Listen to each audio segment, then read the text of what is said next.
به داغ نامرادی سوختم ای اشک طوفانی.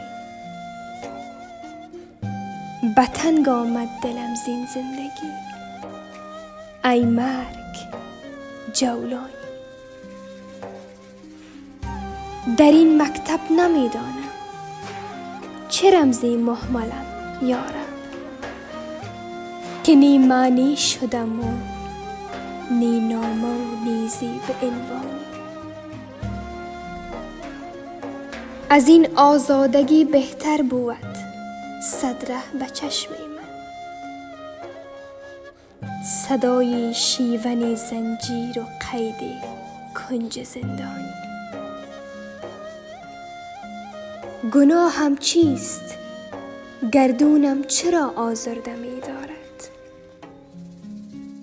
از این کاسه گدا دیگر چه جستم جز لب نانی. به داغ نامرادی سوختم ای اشک طوفانی. به تنگ آمد دلم زین زندگی ای مرگ جولانی.